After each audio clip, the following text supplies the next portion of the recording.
Mis hermanos, muy buenos días, el Señor les bendiga grandemente. ¿Cuántos son conscientes de esa bendición el día de hoy? En esta semana, en este mes, en este año, ¿cuántos han sido conscientes de su bendición diariamente? ¿Y cuántos de nosotros nos hemos hecho quizás la pregunta o hemos pensado, bueno, si yo tuviera, además de lo que ya el Señor me ha permitido tener, esto más, yo estaría bien? Si tuviera nada más, esto más, yo estaría bien. Pues hermanos, creo que todos nos hemos pensado en algún momento en eso, o quizás en muchos momentos, pero debemos meditar en que si estamos pensando de esa manera es porque Cristo no está siendo suficiente para nosotros y que necesitamos de Cristo, pero esto más, para estar bien. Y Cristo debería ser suficiente para nosotros, en todo momento, en toda circunstancia, en cada día. Así que vamos a Éxodo, por favor, les pido que me acompañen allí. Dar nuevamente también las gracias a todos. Como se dan cuenta, el templo hoy luce algo diferente y darles las gracias a todos porque sé que de alguna manera todos hemos participado para que se vea de esta manera. Ahora seguir trabajando en cada uno de nosotros para que no solamente el lugar se vea bonito, sino que nosotros como iglesia nos veamos muy bien, como decía nuestro hermano William el día de ayer en el grupo. Éxodo capítulo 11.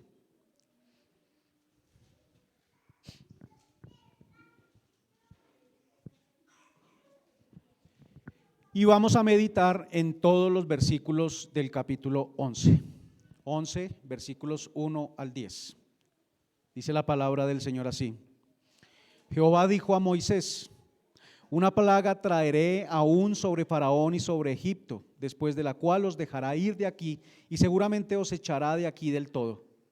Habla ahora al pueblo y que cada uno pida a su vecino y cada una a su vecina alhajas de plata y de oro.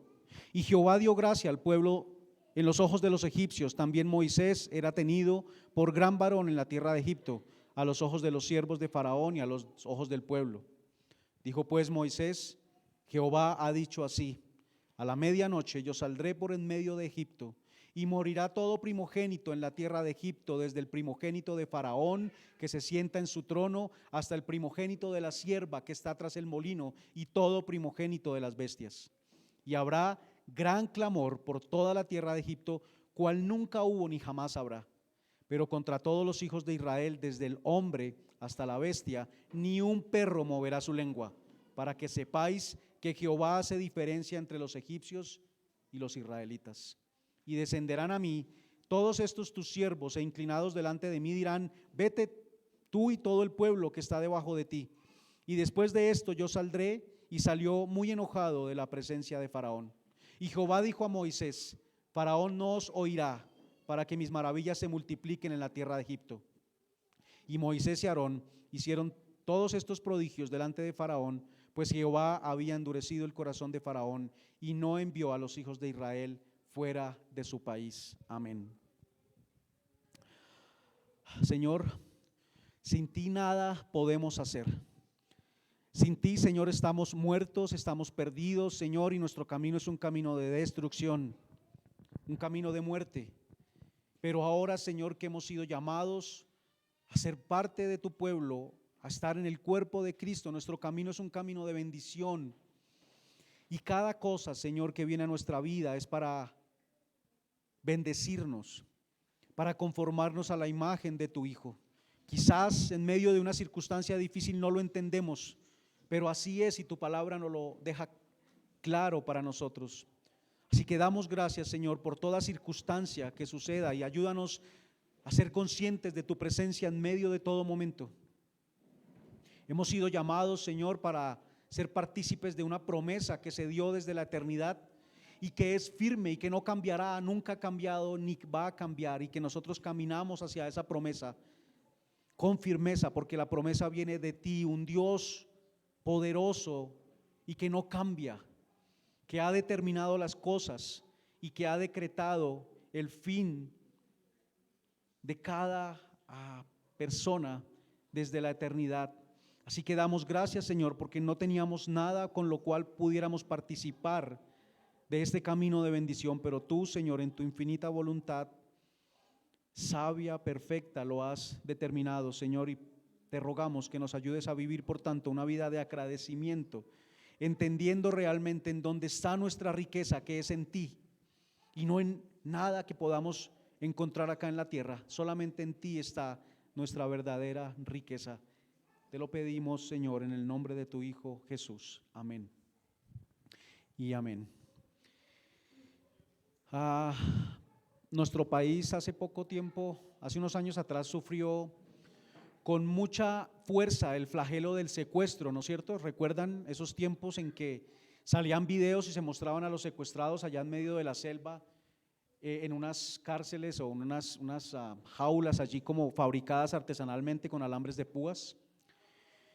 Personas encerradas en esas cárceles artesanales construidas allá en medio de la selva, encadenados, sin poder decidir a dónde ir, sin poder decidir qué hacer, cuándo, dónde y de qué manera.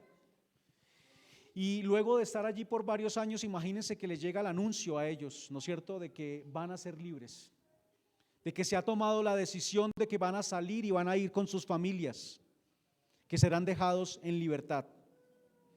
Solo alguien que es consciente de su situación puede experimentar la alegría de saber que será libre.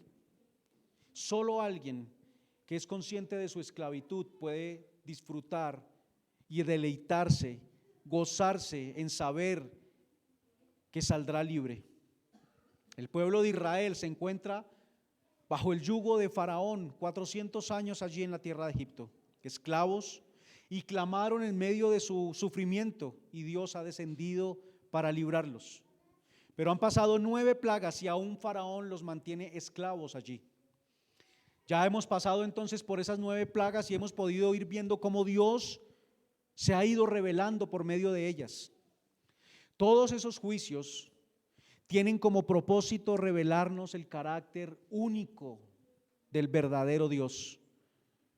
Y son lecciones para que aprendamos nosotros a tener temor de Dios y que aprendamos a amarle también. Aprendemos que Él es un Dios todopoderoso y tiene absoluto control sobre la creación. Él no solo es nuestro creador, Él también es el sustentador de la creación, de la vida de cada uno de nosotros. Y Él trajo ese caos a Egipto para mostrar que solamente la creación pertenece a Él. Y tiene todo el derecho de hacerlo, porque suya es toda la tierra. Dios es santo y lo que es apartado para el servicio a Él se considera santo también porque es apartado para el servicio para Dios. Apartados para Él, vimos nosotros que fuimos cada uno de los que hemos sido llamados, pero no solamente nosotros, sino que la idea es que ahora también nuestras familias vayan junto con nosotros a servir a Dios y también todo lo que Él nos ha permitido tener. Dios es digno de toda adoración. Egipto se apartó de Dios, no dio gracias por los dones recibidos por Dios, y se envanecieron en sus razonamientos, como dice Romanos 1, adorando a la creación antes que al Creador. Adoraron a todo tipo de criatura antes que al Creador, y como solo Dios, como solo Jehová es digno de gloria, Él no la comparte con nadie, y cada ídolo de Egipto fue confrontado y humillado delante de ellos. Esa adoración debe ser con todo lo que nosotros somos. Aprendemos que Dios es justo, Él trata a los hombres conforme a su maldad. Por esa razón Dios afligió a Faraón y a su pueblo con plagas. Gracias, amor. Los afligió con plagas y lo hizo de una manera justa porque ellos merecían ser destruidos por su maldad. Pero también es un Dios misericordioso porque Israel no merecía algo diferente. Pero para con ellos Él tuvo misericordia porque fue su pueblo escogido. Dios es soberano. En las plagas hizo discriminación entre los egipcios y su pueblo. Y Él eligió soberanamente y sin influencia de nada ni de nadie, porque nadie dio consejo a Dios para que Él determinara lo que iba a hacer allí. Ahora entramos entonces en este capítulo 11, después de esas 9 plagas, donde Dios ya no está lanzando una advertencia. En las otras plagas había advertido a Faraón: deja ir a mi pueblo y no vendrá esto. Pero ahora ya no le está advirtiendo, sino que está dando un anuncio. Y el anuncio que él da es el anuncio de su decreto. Y es el título para nuestra charla el día de hoy. El anuncio de su decreto. Y el primer punto que quiero que veamos, hermanos, y solamente trataremos 2 puntos el día de hoy, es que Dios anuncia el cumplimiento de su decreto. Es lo que Él está anunciando acá. Es algo que Él había decretado con anterioridad, pero ahora está anunciando que llegó el momento de que se cumpla. La última plaga, la de las tinieblas, fue una humillación terrible contra su mayor Dios. Y Faraón es hijo de ese Dios, así lo consideran ellos. Y aunque puede ser consciente de su impotencia, no puede hacer nada siendo hijo del Dios que daba la luz y la vida para ellos. Pero aún sintiéndose impotente y sabiendo que no puede hacer nada, se mantiene en su orgullo, en esa posición de no dejar ir al pueblo de Israel y no obedecer a Dios. Hermanos, pero ante el decreto de Dios no hay impedimento para que ese decreto sea llevado a cabo. El orgullo de ningún hombre, por la posición que tenga y por lo grande que sea, impedirá que el decreto de Dios sea llevado a cabo. Y Él está anunciando que eso se va a cumplir y llegó el momento. Y hoy hablaremos entonces de ese anuncio particular. Quiero que pensemos aquí en nuestro país y seguramente en todos los países, cuando se anuncia noticias sobre el dólar, que el dólar subió. Para aquellos que exportan es un motivo de alegría porque sus ingresos se aumentarán por la subida del dólar. Pero para quienes importan no es una buena noticia, porque ahora van a tener que pagar más por lo que están importando. Es un solo anuncio, es el mismo anuncio, pero con resultados diferentes para personas diferentes. Pues acá, hermanos, el Señor está dando un anuncio. Y cuando Moisés está aún en la presencia de Faraón, porque recordemos en el versículo 28 del capítulo 10 que dijo Faraón: retírate de mí, guárdate de que no veas más mi rostro, porque en cualquier día que vieras mi rostro morirás. Y Moisés le dijo: bien has dicho, no verás más mi rostro, o no veré más tu rostro, perdón. Dice allá en el versículo 29. O sea que esto que está sucediendo es con Moisés todavía en esa charla con Faraón. Él no se fue y volvió, está en el mismo momento. Y ante esa presencia allí delante de Faraón, Dios le habla a Moisés. Dice en el versículo 1, Jehová dijo a Moisés. Jehová dijo a Moisés. El anuncio que va a dar acá lo está dando Dios a Moisés. Es un anuncio que afecta a todos, pero no de la misma forma. Es un anuncio que para unos traerá esperanza, pero para otros será un anuncio desesperanzador. En medio de este ir y venir, nosotros recibimos noticias diariamente que nos afectan, que nos angustian. Quizás en este ir y venir tenemos expectativas, deseamos cosas y hay dolor en medio de todo eso porque las cosas no se dan como yo esperaba. Hay angustia, hay preocupación, pero también hay una lucha diaria con nuestra maldad, con nuestro pecado. Hermanos, pero si hemos creído, sin importar cuál sea la situación, si nosotros hemos creído, este es un anuncio que debería traer esperanza para nosotros y debería llevarnos a vivir en esperanza, en gozo, porque es un anuncio cierto, verdadero y que se cumple. Es el anuncio del decreto de Dios, un decreto que dio desde la eternidad.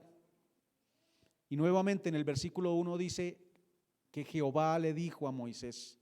Acá no va a hablar ningún hombre. Acá quien va a hablar es Dios. Acá quien va a anunciar es Dios. Acá quien está diciendo qué fue lo que Él decretó es Dios. Y cuando Dios habla, su creación debería poner atención y escuchar atentamente. Así debería ser, porque su palabra se cumple. Cuando se anuncia lo que va a pasar, deberíamos oír, porque cuando es palabra de Dios debemos tener la certeza que sucederá de esa manera. Cuando Dios habla, su creación debería poner atención. El anuncio es para unos de juicio y para otros de paz. Dice en el versículo 1: una plaga traeré aún sobre Faraón y sobre Egipto. Anuncia que habrá una 10ª plaga más, pero también cuando nos fijamos en la forma como lo dice, lo que nos está diciendo es que es la última. Porque después de esta, Faraón dejará ir al pueblo. Y no solamente lo dejará ir, sino que lo echará de allí, de esta tierra, del todo, dice el Señor. Es una plaga dolorosa. Si las últimas 3 fueron destructivas, como lo vimos hace 8 días, esta será dolorosa en extremo. Y este es el Dios que las personas no quieren ver. Es el Dios que nadie quiere ver y que la gente se niega a ver, porque solo desean un Dios de amor, pero sin el compromiso de entregarse a Él y a su voluntad. Y sí, Dios es amor, pero también es fuego consumidor. Y será conocido de ambas maneras, unos de una forma y otros de otra. Unos los conocerán como el Dios de amor, pero otros lo conocerán como el fuego consumidor. Acá Egipto lo conocerá en esa faceta. Lo conocerá de la forma más dura. Y en el pensamiento del hombre no cabe un Dios actuando de esta manera. Pareciera que no le queda bien a Dios actuar de esta forma. Pero en ninguna manera es injusto su proceder. De ninguna manera Dios es injusto en este proceder. ¿Quién es el hombre para juzgar lo perfecto? ¿Quién es el hombre para juzgar esa sabiduría perfecta? Dios le dice: una plaga traeré aún, y quiere decir es una más, pero es la última. Ya no vienen más.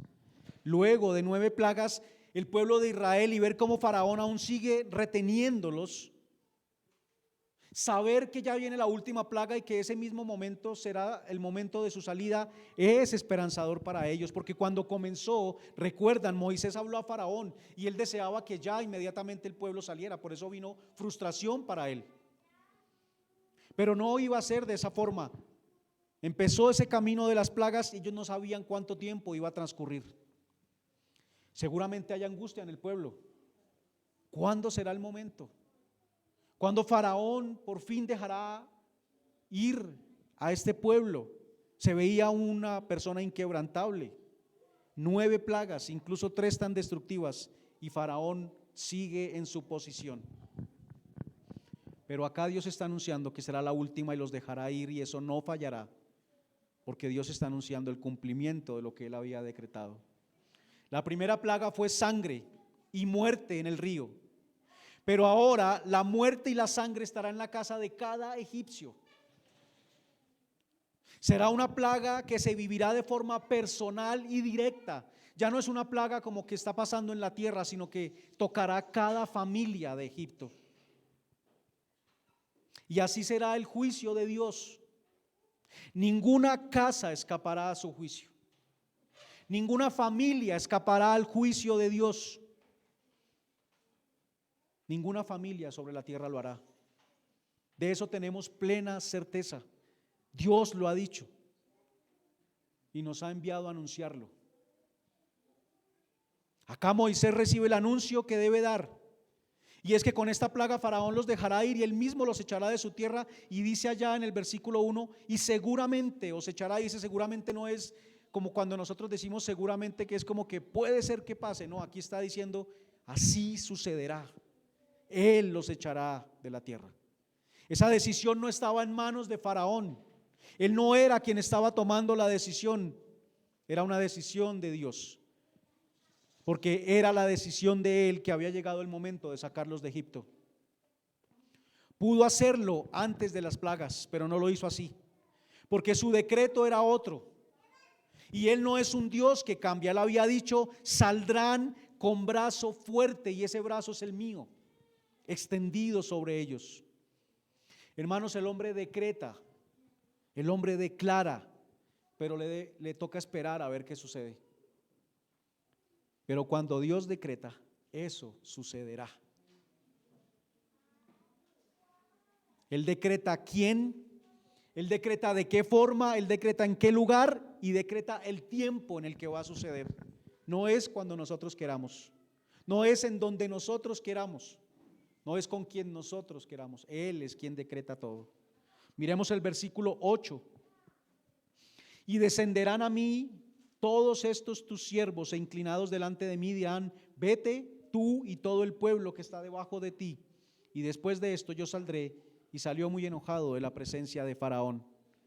Es lo que estamos viendo en este punto, la parte de este anuncio. Los siervos de Faraón reconocerán su derrota, la derrota de sus dioses, y en definitiva, obedeciendo lo que Dios les había ordenado desde el principio: dejen ir a mi pueblo para que me sirva. Vendrán y dirán, inclinados delante de Moisés: vete y vete con tu pueblo. Y dice Moisés: y yo saldré. Y eso es cumplimiento del decreto de Dios. Quizás no hubiera sido más fácil para nosotros en medio de todo ese dolor, pero Dios, ¿por qué no lo hizo desde el principio? ¿Por qué tuvimos que pasar por todo esto? Pero es la sabiduría de Dios, es la forma en que Él se pudo revelar ante ellos. Hermanos, por más fuerte que sea el pecado que nosotros tengamos y la lucha que tengamos nosotros y parezca que no hay salida, tenemos un Dios poderoso que es más grande que nuestro pecado y que nos sacará en victoria delante de ese pecado. Pero debemos oír su voz, porque la ordenanza no era solo para Faraón.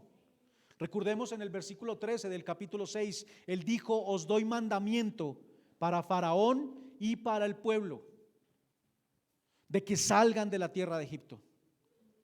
Así que el llamado es a salir del mundo y debemos oír la voz, salir de conformarnos a sus designios y sus costumbres, salir de obedecer a ese faraón que se llama la carne nuestra, que con dureza nos ordena y nos oprime y nos destruye. No hay nada más doloroso que ver a una persona en medio de su pecado siendo llevada a un camino de destrucción. No hay nada más doloroso para nosotros ser conscientes de nuestro pecado también y ver que hemos fallado delante de Dios. Pero el llamado es a salir del mundo, a salir de ese pensamiento que no va conforme a la voluntad de Dios, porque el tiempo de la salida ha llegado para Israel. El tiempo de abandonar Egipto es anunciado como algo que será inmediato. En el versículo 4 Él dice que en esta noche pasará, a la medianoche saldré, dice allá, por en medio de Egipto. Ha llegado el momento de salir, era el día de la salida, había llegado el cumplimiento de lo que Él había determinado. Esa tierra próspera de Egipto es ahora una tierra destruida ante el poder de Dios. ¿Quién querría estar en este lugar destruido y dar la espalda a quien ha mostrado ese poder tan grande delante de ellos? Hermanos, no hay nación tan poderosa a la que yo pueda ir y escape del juicio de Dios. Hoy en día muchos migran al norte porque sienten que allí tendrán una mejor vida, pero ante el juicio de Dios, la mejor opción no es el norte, no es Europa. La mejor opción es Cristo, porque en ningún lado el hombre podrá escapar del juicio de Dios, solo estando en Cristo. Este último juicio de Dios sobre Faraón y Egipto tenía un propósito fundamental, y era que los hijos de Abraham por fin salieran libres para servir a Dios, al reconocer su gloria manifestada delante de ellos.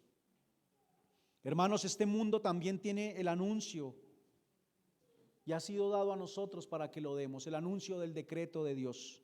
La destrucción de esa tierra que se ve próspera, la destrucción de ese sistema que se ha levantado poniendo al hombre como Dios.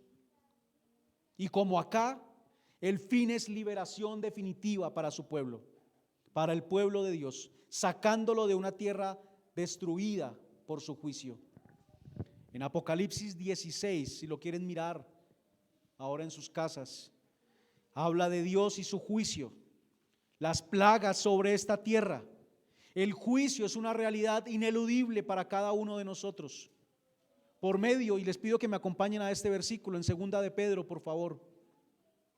Por medio de este apóstol, Dios dijo lo siguiente, y lo vemos allí, como lo dejó registrado el apóstol en esta carta. 2 de Pedro, versículos 6 al 7 del capítulo 3.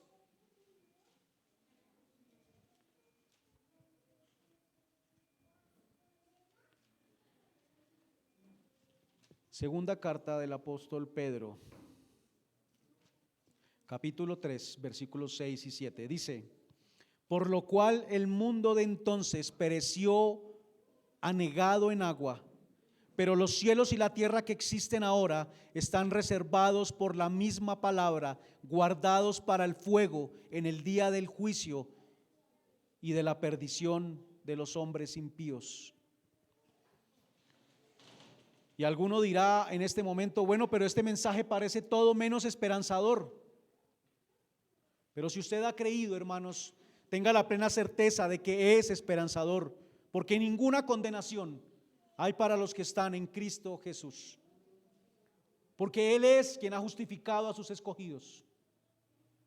Hay un juicio, pero el que murió por ti, hermano, que cuando estaba siendo clavado en la cruz estaba pensando específicamente en ti y en mí. Ese mismo que pagó por nuestros pecados será el juez en ese juicio. Así que para nosotros hay certeza y hay esperanza. Entonces, hermanos, ¿por qué desear quedarnos en una tierra y siendo parte de un sistema que será quemado por el fuego eterno? ¿Cómo no vivir poniendo nuestros ojos en los tesoros del cielo para ponerlos en los de la tierra, los cuales serán quemados y destruidos? Hermanos, cuando no somos conscientes de las riquezas en Cristo, cualquier cosa que brilla nos parece un tesoro. Y cuando digo que cualquier cosa que brilla, me refiero incluso a llegar a tener la riqueza más grande que alguien pueda tener en la tierra. Eso también será simplemente un pedazo de metal que brilla ante el juicio de Dios.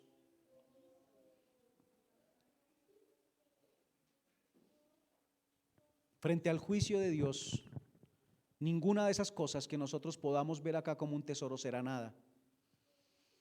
Esto es un anuncio de Dios, porque Él es fiel al pacto de gracia que juró a Abraham allá en Génesis 15.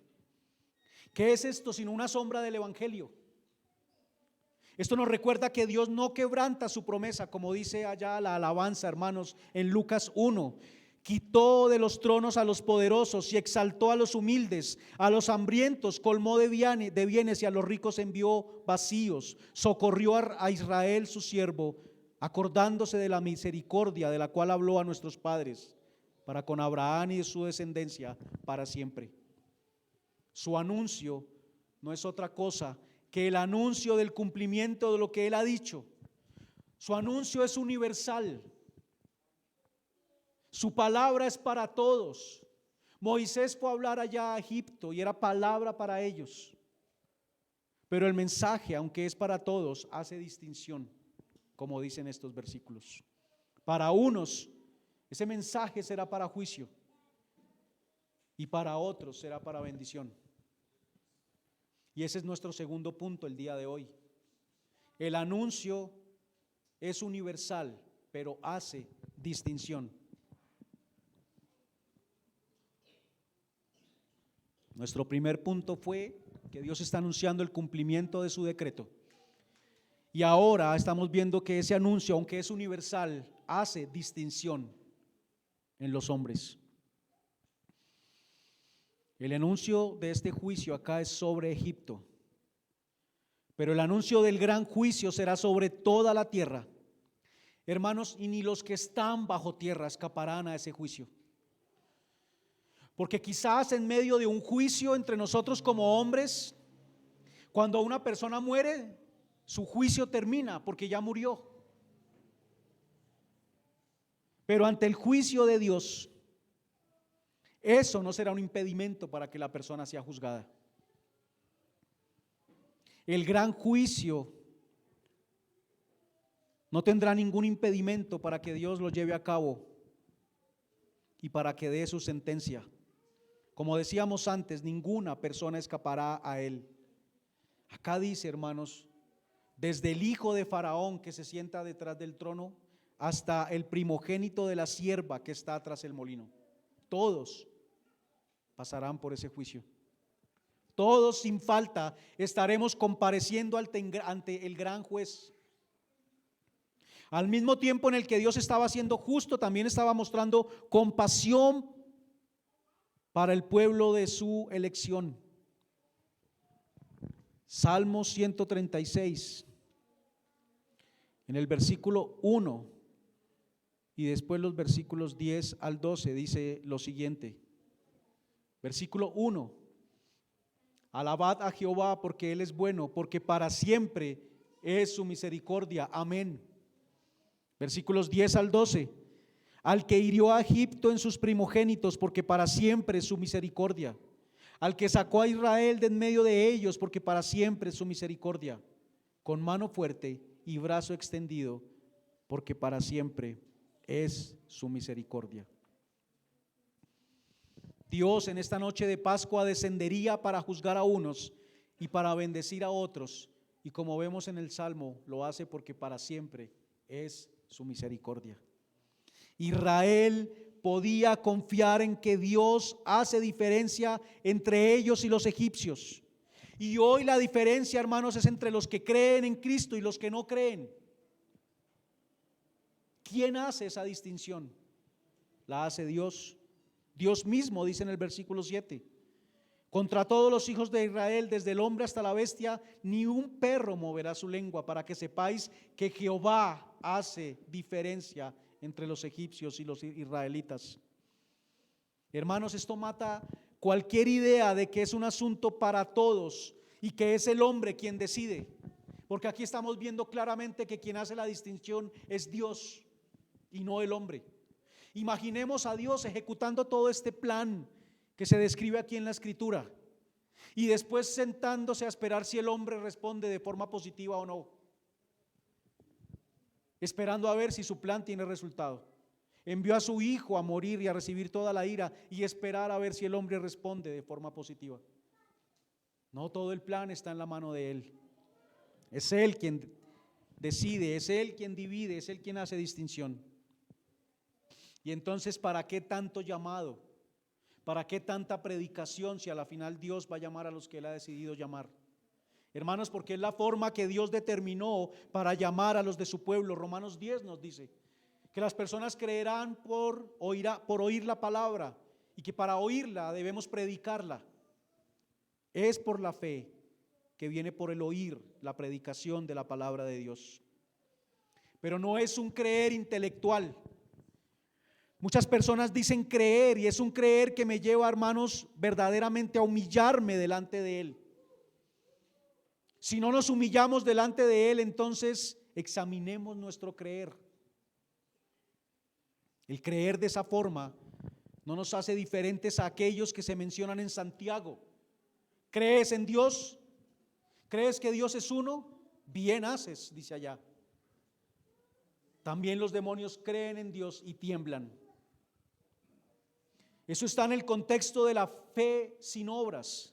Si creemos eso, me debe llevar a vivir para Él, ya no más para mí, sino para Él. Se manifiesta por la obediencia. Y ya hemos mencionado qué es la verdadera obediencia. Los fariseos hacían cosas que les hacía sentirse bien a ellos mismos, con ellos mismos, orgullosos de sí mismos, confiados en su religiosidad. Pero Jesús vino y les dijo: ustedes no están obedeciendo,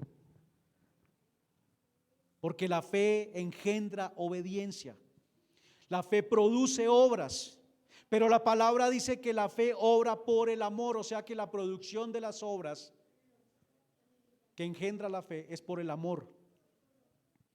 O sea que si es solo cumplir normas, hermanos, tengamos cuidado, porque quizás no estamos obedeciendo. Si es solo cumplir normas, el día que yo necesite saltarla porque hay algo que me conviene más, la terminaré saltando. Y quizás el fin de ese cumplir somos nosotros mismos, sentirme bien consigo mismo porque he cumplido. Ese amor se va perfeccionando en nosotros y cada vez me llevará a obedecer más. Y hay un crecimiento en nosotros. Pero necesariamente para que el amor se perfeccione se debe haber creído. Si no creemos, entonces ¿cómo vamos a obedecer? Hermanos, si alguno de ustedes tiene algún malestar y alguien les da una fórmula para que se curen, si ustedes le creen, van y la hacen. Si no le creen, no la van a hacer. Hace poco nuestra hermana estaba, o creo que aún tiene, el tema del oído, y yo estaba llegando y alguien le dio un consejo y le decía que se hiciera un cono con periódico en el oído contrario y que le prendiera candela y se lo pusiera en el otro oído. Bueno, yo no sé, no estoy criticando la fórmula, quizás funcione, pero yo no la hubiera hecho y es porque yo no creí que eso funcionara. Para nosotros obrar debemos creer, si no, no lo vamos a hacer. Así que frente a cada decisión, hermanos, el amor es esencial para la obediencia. El amor es esencial para la obediencia, porque usted decidirá por lo que más ama. Y si lo que más ama es esto, hermanos, de verdad deberíamos estar muy atentos, porque nosotros tomamos decisiones diariamente, pequeñas y grandes, y por pequeña que parezca la decisión, siempre decidiré por lo que yo ame más en ese momento. Siempre decidiré por lo que yo ame más en ese momento. Ayer estábamos en un discipulado y yo daba el ejemplo cuando yo empecé mi cristianismo y llegaba a una etapa del Tour de Francia o Vuelta a España o alguna de estas carreras importantes de ciclismo de las que uno creía que los colombianos iban a estar bien, y yo decidía no ir a la iglesia y quedarme viendo la etapa de ciclismo. ¿Qué ame más? ¿A quién puse por encima de Dios? El amor es clave en la obediencia. Si lo que se ama más es a Dios, hermanos, decidiré conforme a su palabra y lo haré sin pensarlo y lo haré con deleite. Cada decisión, por pequeña que parezca, será tomada desde ese amor a Dios por encima de todas las cosas. Ahora, hermanos, solamente podemos confiar con total certeza en las palabras de Dios y no las del hombre. Israel puede confiar y Moisés puede confiar y usted y yo podemos confiar en que Dios es veraz. Faraón le dijo a Moisés: guárdate de no verme más mi rostro porque morirás. Cuánta arrogancia en este hombre. También les había dicho: si quitan esta plaga los dejaré ir, y cumplió. Apenas era quitada la plaga, él decía: no, no los voy a dejar ir. Pero Dios lo hará y todos estamos involucrados en su anuncio, hermanos. Aunque ese decreto fue dado para todos, Dios hace distinción de una manera específica. Y no es una distinción por méritos. Estos lo merecen y por eso los distingo de los otros. Es solamente por su voluntad. Por eso nuestra vida debería ser una vida de agradecimiento constante, diario. Si yo creo que yo merecía la salvación, ¿por qué tendría que agradecer si me están dando lo que merezco? Si yo creo que merecía que Dios me diera esto, ¿para qué le agradezco si me está pagando por lo que yo merezco? Allá en Romanos dice que cuando es salario ya no es por gracia. Me están pagando por algo que me debían, pero acá Dios no nos debía nada. Lo está dando por gracia, no es por algo que nosotros hayamos hecho. No es por algo que nosotros hayamos hecho, hermanos. Para su pueblo trae liberación, vida y riqueza, y esa es la distinción y el llamado para ellos ahora es: alístense porque ya es la hora de salir, esa hora está fijada. Y nosotros también debemos estar listos, hermanos, porque el día de la glorificación se acerca. El día de salir se acerca. Seremos llevados a una nueva tierra y estaremos bajo un nuevo cielo. Una tierra donde fluye leche y miel, donde no habrá más lágrimas, donde seremos librados de este cuerpo corruptible y seremos transformados y se nos dará un cuerpo incorruptible. librados de la lucha con el pecado. No sé cuántos de ustedes lo anhelan. Yo lo anhelo, no tener más lucha con el pecado. Ya no tendremos más esa lucha, porque se dará para nosotros esa victoria definitiva que Cristo ganó en la cruz.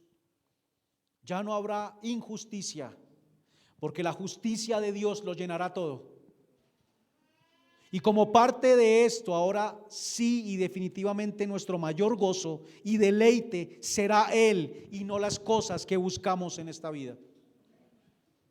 Observe algo, hermanos, versículos 2 y 3. Habla ahora al pueblo y que cada uno pida a su vecino y cada una a su vecina alhajas de plata y de oro. Dios les dice: despójenlos de su riqueza. Y esto tiene relación con la batalla, porque cuando había una batalla, el que ganaba llevaba como botín los tesoros del otro pueblo, el que perdió en esa batalla. Y aquí hay una victoria y se despoja de las riquezas al enemigo como botín de guerra. Ellos están 400 años esclavos y Él da gracia, dice en el versículo 3, para que no salgan con las manos vacías. Manos vacías que indican, hermanos, que el esfuerzo fue inútil. Salimos sin nada después de todo este tiempo. Perdí mi tiempo.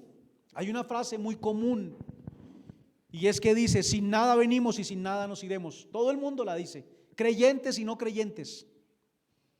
O sea, manos vacías. Pérdida de tiempo en esta vida. Porque como vimos, no termina acá, hermanos. La vida no termina acá. Vamos a otro lugar y salir con manos vacías sería terrible después de todo este tiempo acá. Solo hay una forma en que no vayamos con las manos vacías y es estando en Cristo. Solo hay una forma en que al partir vayamos con riqueza y es en Cristo. Solo hay una manera en que pueda decir al final de todo: no perdí mi tiempo, y es estando en Cristo. Hay un libro, no sé cómo se llama, de una mujer, una enfermera que daba cuidados paliativos, ofrecía cuidados ya para las personas desahuciadas. Y ella escribía acerca de personas que están en esa situación y saben que van a morir pronto y que se daban cuenta que su vida había sido desperdiciada después de todo eso, incluso teniendo muchos bienes materiales. Habían desperdiciado, habían gastado su tiempo en cosas que no eran importantes. Hermanos, si no estamos en Cristo, habremos podido conseguir mucho en esta tierra, pero al final saldremos con las manos vacías. Y al enfrentar ese juicio del que hablamos, la persona podrá decir: desperdicié mi tiempo y desperdicié mi vida yendo tras cosas que no valían la pena. Egipto, una nación rica y próspera, pero llena de soberbia. ¿Para qué servía toda esa riqueza cuando el río fue convertido en sangre? ¿Para qué servía toda esa riqueza cuando los cultivos y animales fueron destruidos? ¿Para qué les servía ahora cuando sus hijos, sus primogénitos van a morir? De nada les servía.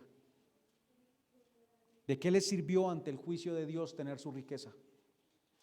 Frente a la justicia de los hombres, el oro y la plata compran resultados a favor por la misma corrupción. Hombres salen libres sin pagar nada de sus fechorías porque corrompen con su dinero. Pero con Dios no será así. Ante el juicio de Dios no hay ninguna riqueza que pueda ser presentada para que yo no pueda escapar, para que yo pueda escapar de ese juicio. Entonces, hermanos, ¿para qué llevar todo esto que Dios les está diciendo que lo lleven? Y recordemos que ellos van al desierto, llenos de alhajas en el desierto, pero fueron usadas para el servicio a Dios, para construir elementos para el tabernáculo. Pero antes de eso, ellos se hicieron un dios, un becerro, sirviendo en su necedad para hacerse un becerro, hermanos. Esas riquezas del hombre en esta vida, ojo, las riquezas del hombre en esta vida sin la sabiduría de Dios solo le servirán para hacerse becerros que adorar. Solo le servirá para eso. Pero una persona con bienes y la sabiduría de Dios es una enorme bendición, porque ayudará con sus bienes a la expansión del evangelio, porque utilizará lo que Dios le da para la gloria de Dios. Es necesario, hermanos, y Dios enriquece a algunos en esta vida para la gloria suya. No estamos diciendo que no se tiene que tener nada, pero lo que estamos diciendo es que nuestro corazón no puede estar ahí tras esas cosas, que no puede ser lo que está primero para nosotros. Dios debe estar primero para nosotros. Hermanos, Cristo ya ganó esa guerra y el botín ya ha sido determinado. En Cristo tenemos riqueza y no saldremos con las manos vacías. ¿Qué es lo que sucede? Que no sabemos que somos ricos. Una persona que no sabe que tiene riqueza no la disfruta y no goza de ella, porque no sabe que es rica. En Efesios nos habla de esa riqueza. Toda la escritura nos habla de ella, pero Efesios lo hace de forma específica. Y esta mañana leíamos el capítulo 1 y en los versículos 17 al 19 Pablo ora y pide que la iglesia de Éfeso, Dios le permita abrir sus ojos para que puedan ser conscientes de la riqueza que tienen en Cristo. No somos conscientes de esa riqueza, por tanto andamos buscando ser ricos con las migajas de este mundo. Con las migajas de este mundo, hermanos. Teniéndolo todo, andamos tristes, amargados, angustiados. Hemos sido bendecidos con toda bendición espiritual en los lugares celestiales en Cristo, escogidos para ser santos y sin mancha delante de Él. La verdadera riqueza, hermanos, es cuál es mi condición delante de aquel que juzgará todo. Siendo adoptados como hijos suyos, haciéndonos aceptables en Cristo y no desechados, redimidos por su sangre y perdonados de nuestros pecados según las riquezas de su gracia, dándonos sabiduría e inteligencia en cuanto al misterio de su voluntad. Todo eso lo hemos recibido en Cristo. Somos coherederos con Él, siendo herederos con y en Cristo, hermanos, pero no vemos esa riqueza por andar persiguiendo las boronas de este mundo.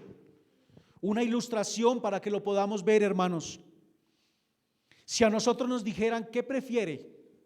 Un día duro de trabajo, muy duro, donde todo su cuerpo va a doler, sus piernas van a doler, sus brazos van a doler, pero 365 días de descanso, o 364 días, yo ya le sumé un día más al año, 364 días de descanso, o 364 días de trabajo duro donde todo su cuerpo va a doler y uno de descanso.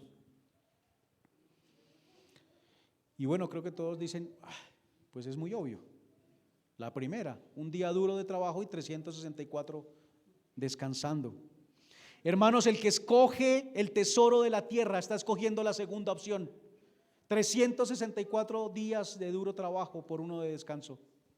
Ese escoge esa opción sin darse cuenta. Pero el que es inclinado a escoger lo celestial escoge la primera.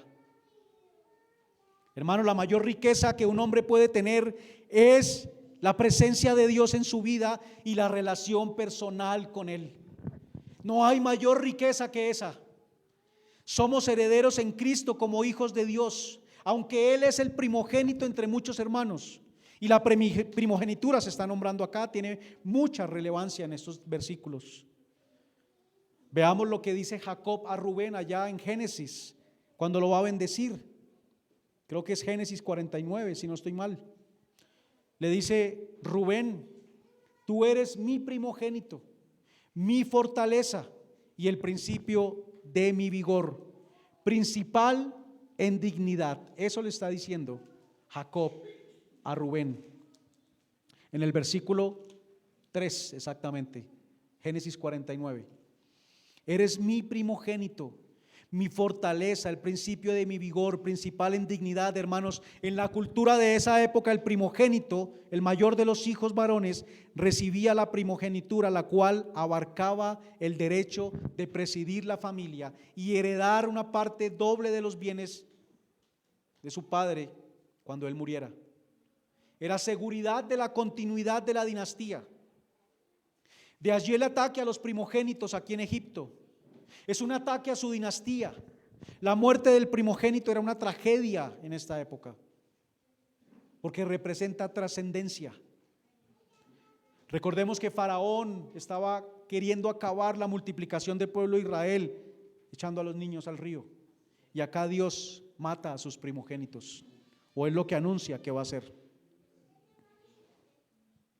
Tener esa doble heredad era también, hermanos, asegurar los bienes para esa dinastía y no división de bienes. El asunto, hermanos, es que aquí se está destruyendo ese linaje, muerte y ruina para ellos, mientras que para los escogidos de Dios será vida, riqueza, salvación, liberación. Para ellos será destrucción, muerte y ruina. No habrá futuro para ustedes, les está diciendo Dios. Cuánta impotencia, hermanos, ver a sus hijos morir y no poder hacer nada. Era el juicio para ellos, y ante eso no hay hombre rico ni poderoso. Faraón mismo está siendo tocado por esta plaga. Mientras para ellos habrá dolor y sufrimiento en cada casa, para su pueblo, dice el versículo 7. ¿Qué dice ese versículo? Leámoslo todos, hermanos. Versículo 7 de Éxodo 11. Pero contra todo los hijos de Israel, desde el hombre hasta la bestia, ni un perro moverá su lengua, para que sepáis que Jehová hace diferencia entre los egipcios y los israelitas.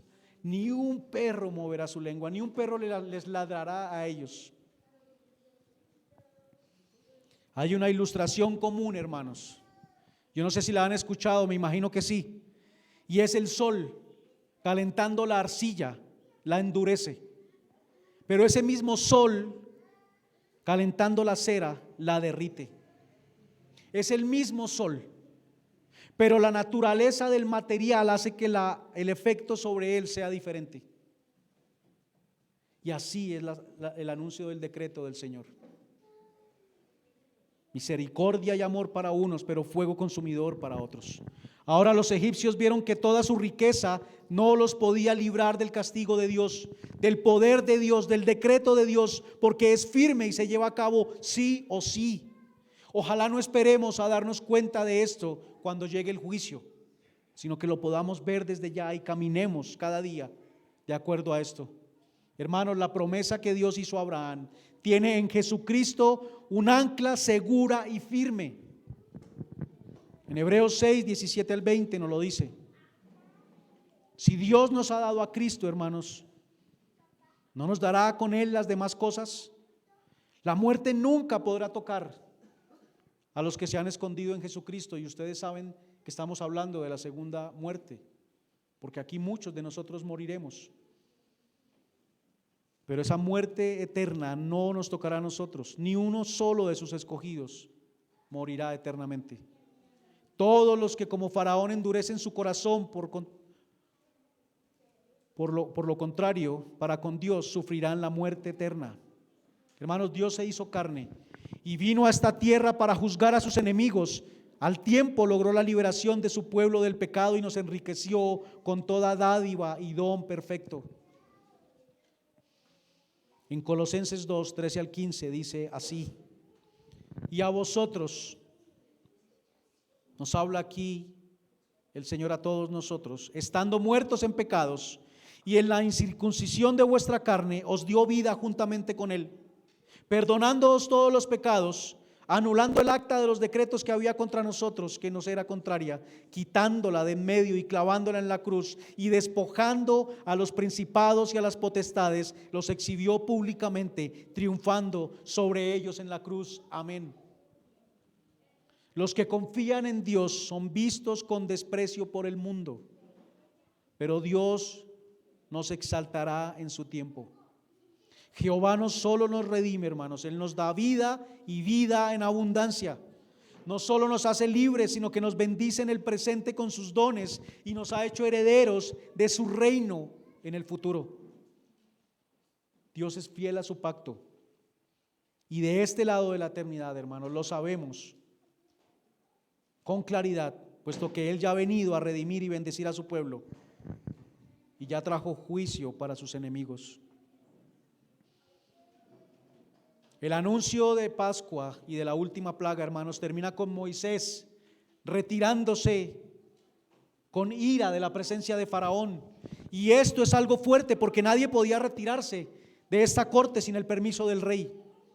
Moisés no temió, él se sostuvo como viendo al invisible y fue airado contra este hombre que prefirió exterminar su propia nación que doblar sus rodillas ante el único Dios soberano, paciente y misericordioso que le estaba llamando al arrepentimiento. Nuestro texto concluye, hermanos, allá en Éxodo 11, en los versículos 9 y 10, diciéndole a Faraón que sus oportunidades habían terminado. El tiempo después de 10 advertencias se agotó, o de 9 mejor, y él no creerá, no cederá. Esto es lo mismo que leemos en Apocalipsis 16, 9, y quisiera que lo leyéramos, por favor. Apocalipsis 16, 9, después ustedes pueden leer todo el capítulo en casa, meditar en él, pero leamos este versículo.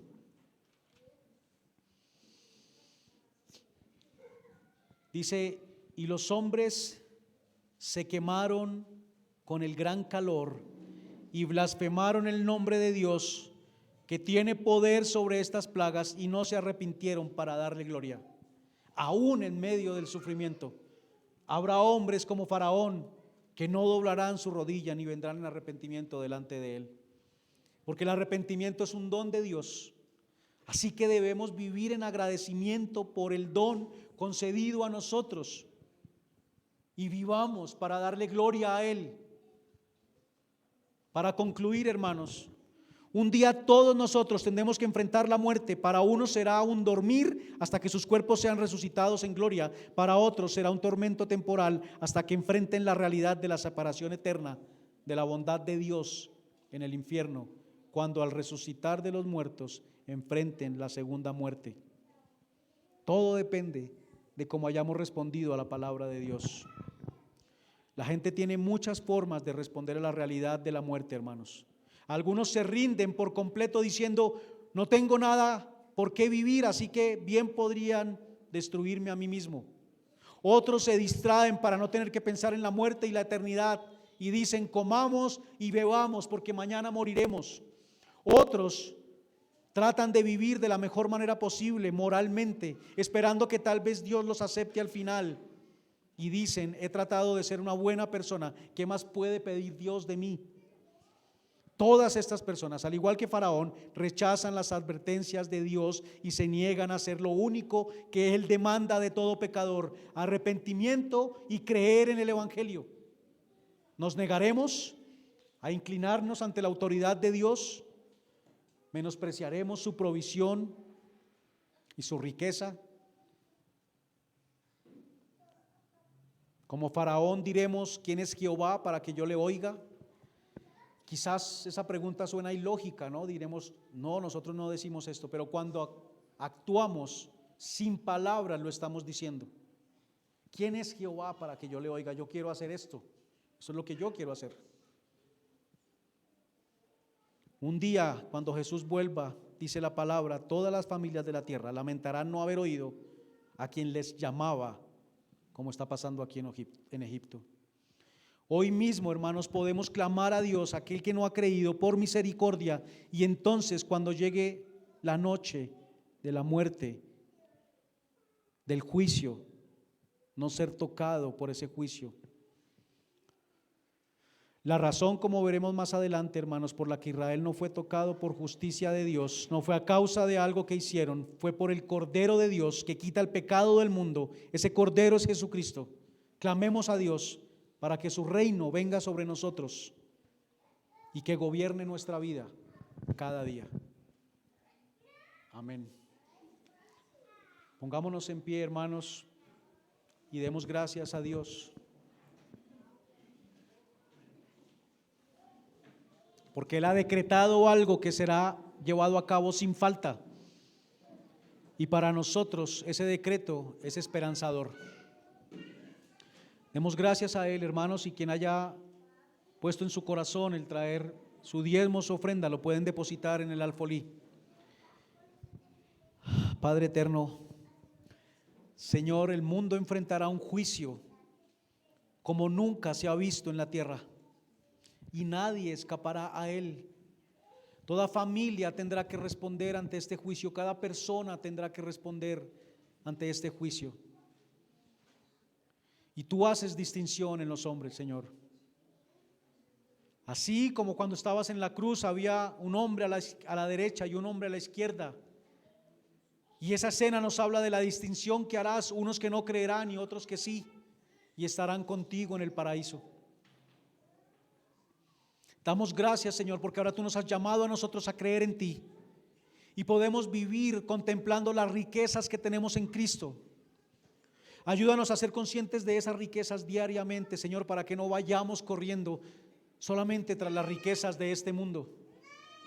Porque cuando nosotros hemos tenido sustento, abrigo, Señor, alimento, un techo, y estamos pensando en que necesitamos algo más, lo que estamos diciendo es que tú no eres suficiente para nosotros. Si tú concedes más cosas que eso, es por tu voluntad, Señor, y deberemos agradecerte por eso. Pero si no lo concedes, debería ser suficiente para nosotros, porque la verdadera riqueza está en ti y no en lo que consigamos en esta tierra. Todo lo que vayamos detrás de esta tierra, dejándote a ti de lado, será rechazar el mayor tesoro por simples migajas y boronas. Ayúdanos, Señor. Te lo pedimos, Padre, para que nuestros corazones estén inclinados a ti, que cada decisión sea dada por el amor a ti sobre todas las cosas. Que no haya nada que amemos más que a ti, no haya nadie que amemos más que a ti. Gracias, Señor, porque aparte de toda la riqueza que nos has dado en Cristo, también nos permites tener cosas materiales acá en esta vida. Ayúdanos a disfrutarlas y gozarnos en ellas, sabiendo que provienen de ti, pero que las usemos para la gloria de tu nombre y para la extensión de tu reino. Te lo pedimos, Señor, en el nombre de tu Hijo Jesús. Amén y amén. Gracias, hermanos.